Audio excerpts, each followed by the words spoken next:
Welcome to today's Explainer. We're diving straight into a massive, persistent headache that plagues industrial plants and complex operations literally everywhere: the total failure of maintenance planning. You hire people to plan for the future, to keep the plant running smoothly, and yet everything still feels like a chaotic scramble. So why does this happen so frequently? Today, we're going to break down the mechanics of this failure and uncover a surprisingly simple structural fix. Okay, let's dive into one of the most frustrating paradoxes in industrial management. Why do maintenance planners end up doing absolutely everything except actual planning? If you've ever worked in an environment like this, you know exactly what I'm talking about. You have dedicated planners, but the second a machine goes down or a deadline is looming, they get pulled right into the daily fires. Instead of scoping out future work and setting the crew up for success next week, they're out there holding a wrench today. Section 1. The Maintenance Dilemma. Let's meet Scott Smith, a maintenance manager who found himself staring down this exact problem. Now, this sounds so incredibly obvious. In order for planning to work, obviously there had to be some planners doing planning. It feels like basic common sense.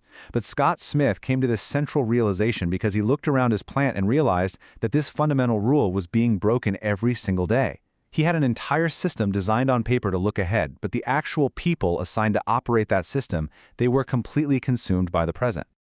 Let's move to Section 2, Reality A.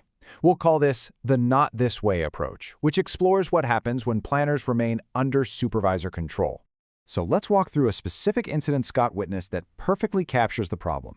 In this initial setup, each planner had a partitioned section right inside the crew supervisor's office. One day, Scott is walking through the plant, passing the fuel oil transfer pumps. And what does he see? He catches his mechanical crew planner up on a scaffolding, acting as a mechanic, physically helping to hoist a bulky valve into place. So what happened?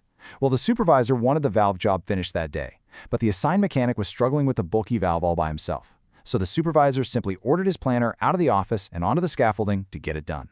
And the distractions didn't just stop at hoisting valves. Scott started paying closer attention and saw this happening everywhere. Planners were routinely assisting mechanics on the crew as just extra labor. Just the week prior, Scott observed one of his planners working as a tool room attendant.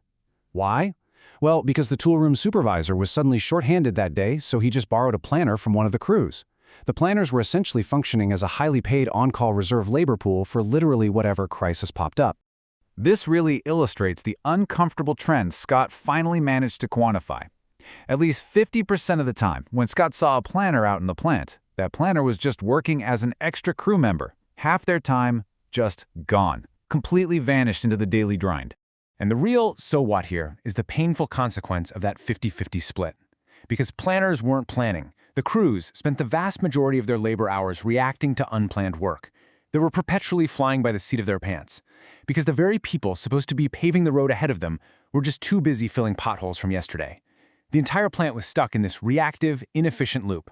Which brings us to Section 3, Principle 1, Separate Planning.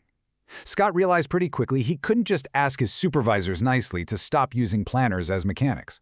The supervisors took great pride in managing their work and getting jobs done today. So Scott needed a fundamental, structural change to actually break the cycle. So he implemented Principle 1, a separate maintenance planning group. This means placing planners out from under the control of crew supervisors to prevent them from being assigned field work as technicians. This single rule is the absolute foundation for effective maintenance management. Think about how this builds a better system. The old way, under supervisor control, geographically and managerially tied planners to the daily crew. It made them easy targets for daily emergencies. But with a separate planning group, you pull them out of the supervisor's office entirely and create a structural boundary. Now, planners can concentrate purely on future work, totally insulated from the daily crises on the floor. All right, Section 4, Reality B, the this way approach. Planners in their own space. Scott physically moved the planners into a dedicated office area, complete with their own partitioned cubicles, totally separate from the crew supervisors. And the changes were immediate. Now, when Scott walks into this new, separate planner office, he doesn't expect to see everyone, because true planners should be out-scoping future jobs.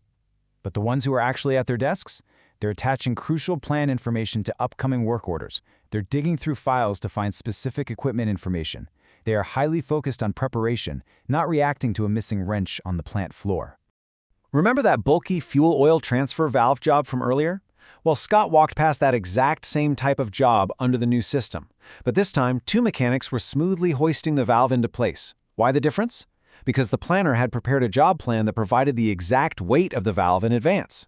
Thanks to that one single piece of information, the mechanics knew to check out the correct heavy-duty straps from the tool room before they even started.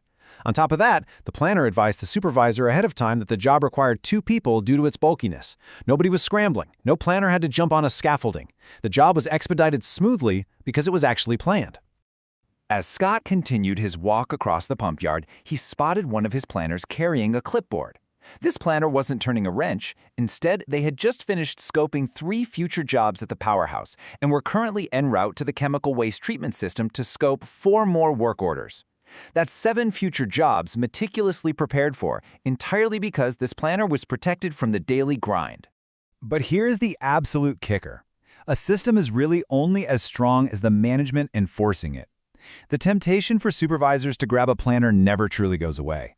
In fact, that very morning, a crew supervisor came to Scott and requested to borrow a planner for a field assignment, and Scott flat out turned down the request.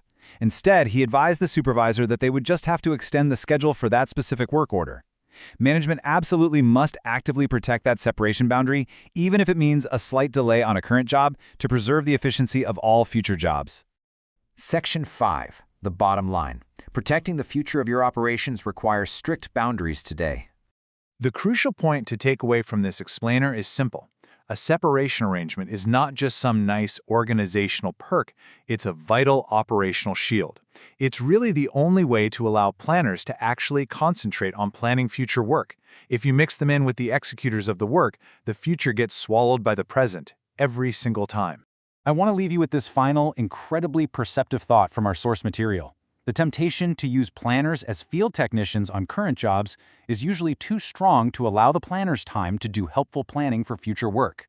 It's just an unavoidable fact of human nature and management. When a crisis is right in front of a supervisor, they're going to grab the closest capable hands. So it's up to the structure of the organization to remove that temptation entirely. Think about your own organizational structures. Where are your planners being pulled into the scaffolding? And what boundaries do you need to build today to protect your tomorrow? Thanks for joining me on this explainer. I hope this helps you look at your own workflows in a completely new light.